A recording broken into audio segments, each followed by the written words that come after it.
Queridos irmãos, queridos amigos, queridos leitores e leitoras, não é?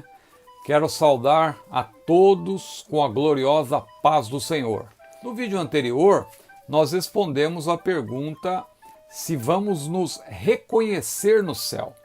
E claro, esta pergunta é uma pergunta que também gera outras, como já era de se esperar.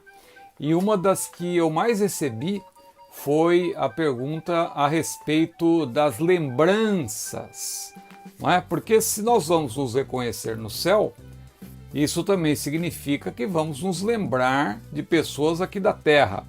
E aí vem a pergunta: haverá então, na glória, falando dos salvos, no estado eterno com Cristo para sempre, nós vamos ter lembranças tristes, lembranças negativas, por exemplo, de um parente, de um ente querido que não estará na mesma eternidade, porque, digamos, venha a morrer sem ter a certeza da vida eterna, venha a morrer sem Cristo e não em Cristo, e essa pessoa, claro, não vai estar na mesma eternidade, né? No mesmo local conosco. E aí então eu recebi algumas perguntas, por exemplo, alguém me perguntou: lembraremos de nossas aflições que passamos na terra?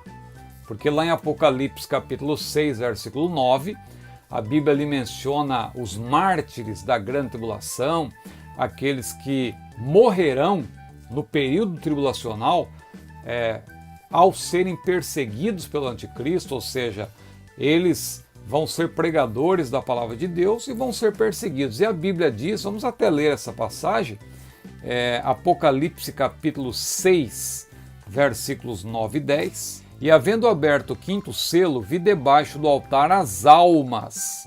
Veja, é a parte imaterial, as almas. Aqui, claro, alma e espírito, que são diferentes, mas são indivisíveis. Eles não se separam na morte. A morte é a morte física, não é? Ela consiste na separação entre a parte material, o corpo, e a parte imaterial, que é o homem interior, que é, na verdade, alma mais espírito. São diferentes, mas eles são inseparáveis, eles estão unidos.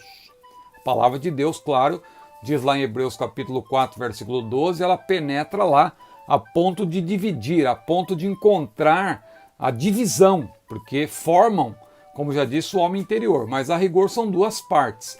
Tanto que são duas partes que a própria Maria, quando soube que seria a mãe do Salvador, naquele cântico de louvor a Deus, ela disse: minha alma engrandece ao Senhor e o meu espírito se alegra em Deus, meu Salvador. Veja, com a alma ela fazia uma coisa, com o espírito outra, ações simultâneas, porém diferentes. O profeta Isaías também disse: com a minha alma eu te desejei de noite, e com o meu espírito que está dentro de mim, madrugarei a buscar-te. A mesma coisa. Ações concomitantes, porém diferentes. Mas voltando aqui para o texto de Apocalipse 6, 9 e 10, a Bíblia diz então que, havendo aberto o quinto selo, Cordeiro, né, abriu o quinto selo, vi debaixo do altar as almas dos que foram mortos por amor da palavra de Deus e por amor do testemunho que deram. E clamavam com grande voz, clamavam, estavam conscientes. Não teve nada de sono da alma, como um determinado grupo aí defende. E clamavam com grande voz, dizendo: até quando, ó verdadeiro e santo dominador, não julgas e vingas o nosso sangue dos que habitam sobre a terra? Então, veja, com base nessa passagem, fica claro que haverá lembranças, porque esses mártires da grande tribulação vão estar, inclusive, pedindo vingança. Então eles terão lembranças da terra, né? E aí uma outra pergunta associada a essa, por exemplo, o pai cujo filho morreu sem a certeza da vida eterna, terá lembranças do seu filho? Imagine a tristeza para um pai estar no céu sabendo que o seu filho está no inferno. Então, claro, essas perguntas são interessantes, mas é bom esclarecer o seguinte, que a Bíblia fala de dois momentos bem distintos. Um momento é quando nós estivermos num estado, não é, que é chamado estado intermediário. Quando o salvo morre, Bom, primeiro vamos falar de toda e qualquer pessoa. Quando toda e qualquer pessoa morre, a sua parte material fica na terra. A Bíblia diz, o pó volte ao pó como era. Agora veja, a parte imaterial volta para Deus. Em que sentido? Fica sob o controle de Deus. Eclesiastes capítulo 12, versículo 7. O pó volte ao pó como era e o espírito volte a Deus que o deu. Ou seja, o espírito fica sob o controle de Deus. Não é que todos os espíritos, até mesmo dos ímpios, voltam para Deus. Não. O que a Bíblia está dizendo é que tudo fica sob o controle de Deus. Porque Jesus mesmo disse lá em Mateus capítulo 10, versículo 28, não temais os que matam o corpo e nada podem fazer com a alma. Temei antes aquele, referindo-se a Deus, que pode fazer perecer no inferno tanto a alma quanto o corpo. Ou seja, é Deus que pode levar para o céu e é Deus que pode lançar no inferno. Não é o diabo. O próprio diabo um dia será lançado também no lago que arde com fogo e enxofre, não é? Como diz lá em Apocalipse. Então veja, é preciso distinguir-se dois momentos.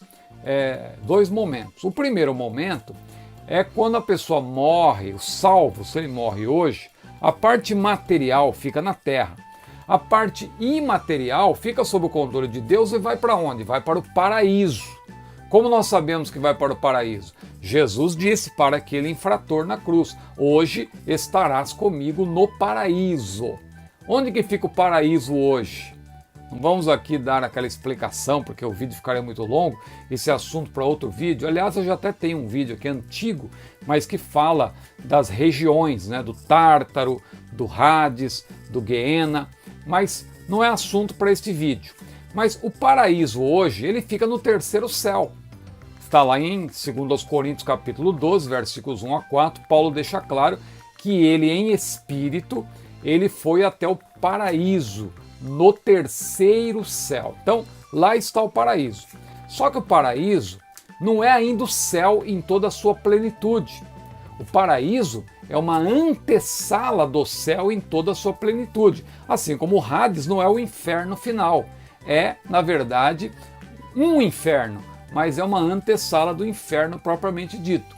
Por que nós dizemos isso? Porque tanto o inferno propriamente dito, como a eternidade com Deus, o céu, por assim dizer, propriamente dito, só se concretizarão quando a pessoa estiver na sua condição plena, espírito, alma e corpo. Quem morre hoje, repito, o corpo fica na terra, alma e espírito, no caso do salvo, vai para o paraíso, no caso do ímpio, vai para o Hades, que é uma antessala, tanto do inferno, no caso do Hades, como do céu, no caso do paraíso. Então, nessa condição intermediária, a pessoa, como diz lá em Apocalipse 6, também em Lucas 16, fica claro que a pessoa tem lembranças da terra, lembranças tristes, e essas lembranças afetam a pessoa, a ponto de lá em Apocalipse 6, 9 e 10, nós lemos aqui que os mártires da grande tribulação vão estar pedindo vingança. Eles vão estar pedindo para que sejam vingados do que sofreram, porque eles serão mortos. O anticristo fará guerra, diz a Bíblia, aos santos, que são os mártires do período tribulacional. Agora, o segundo momento que eu quero mencionar é após o arrebatamento da igreja, quando a pessoa estiver na condição plena, espírito, alma e corpo, porque o ser humano ele é tripartido, né? Espírito, alma e corpo, ou bipartido no caso de considerar-se espírito e alma como o homem interior, como disse Paulo lá em 2 Coríntios, ainda que o nosso homem exterior se corrompa, o nosso homem interior se renova de dia em dia. Só que o homem interior é formado, é constituído de duas partes, espírito e alma, que são indivisíveis, são duas partes distintas. Então veja bem, no arrebatamento da igreja, a Bíblia diz, o mesmo Senhor descerá do céu com alarido, com voz de arcanjo, com trombeta de Deus, os mortos em Cristo ressuscitarão primeiro, e nessa ressurreição vai acontecer a transformação e a glorificação do corpo, porque lá em 1 Coríntios 15 está escrito que aquilo que é mortal se revestirá de imortalidade e aquilo que é corruptível se revestirá de incorruptibilidade.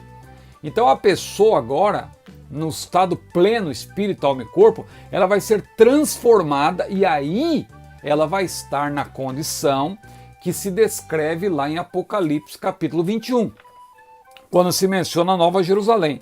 E aí é interessante até ler essa passagem, Apocalipse capítulo 21, versículo 4. Olha o que diz a Bíblia. Aqui já concluindo a nossa rápida resposta, Apocalipse capítulo 21, versículo 4. Veja o que diz a Bíblia. E Deus limpará de seus olhos toda lágrima, e não haverá mais morte, nem pranto, nem clamor, nem dor, porque já as primeiras coisas são passadas. Então o que esse texto diz claramente? Que quando nós estivermos já no céu propriamente dito, na condição plena, não no estado intermediário, mas no estado final, no nosso estado eterno, espírito, alma e corpo transformados e glorificados. Quando nós estivermos glorificados, aí a Bíblia não diz se teremos ou não lembranças, podemos até ter, digamos que um pai esteja no céu e seu filho esteja no inferno, ele pode até se lembrar, mas como não haverá mais tristeza, então fica claro que essas lembranças, se elas ocorrerem, elas não terão efeito no sentido de fazer da pessoa uma pessoa triste, angustiada no céu. Porque imagine você no céu, na presença de Deus, desfrutando da plenitude da presença de Deus e ainda haver lugar para tristeza. É claro, meus irmãos, é óbvio que não haverá lugar para tristeza alguma. O Senhor enxugará dos nossos olhos toda lágrima. Então, se não tiver algum ente querido lá no céu, não é por isso que você vai estar triste, porque você já vai estar numa condição de glória, não é? Eternamente. Então, que fique claro isso, essas duas condições. A condição intermediária, o estado intermediário, quando a pessoa está apenas espírito e alma, o corpo ainda está na terra, espírito e alma estão na presença de Deus, no caso do salvo, no paraíso. Não é? Vai haver, a Bíblia diz em 1 Tessalonicenses 4, versículo 13, que haverá reunião, né, do 13 ao 15, ali você vê que haverá reunião de espírito, alma e corpo, ou seja, os mortos em Cristo ressuscitarão primeiro. E aí, então, nessa ressurreição haverá transformação, a glorificação, e aí nessa condição, aí não há mais tristeza, não há mais dor, não há mais angústia, porque já estaremos numa nova dimensão. Amém, meus irmãos? Que Deus abençoe a todos, espero ter ajudado com esta resposta e estou à disposição para continuar respondendo. Tem chegado muitas perguntas e se a sua pergunta ainda não foi respondida, aguarde que no momento oportuno, se Deus assim permitir, nós vamos também atender ao seu pedido. Que Deus abençoe a todos, a paz do Senhor.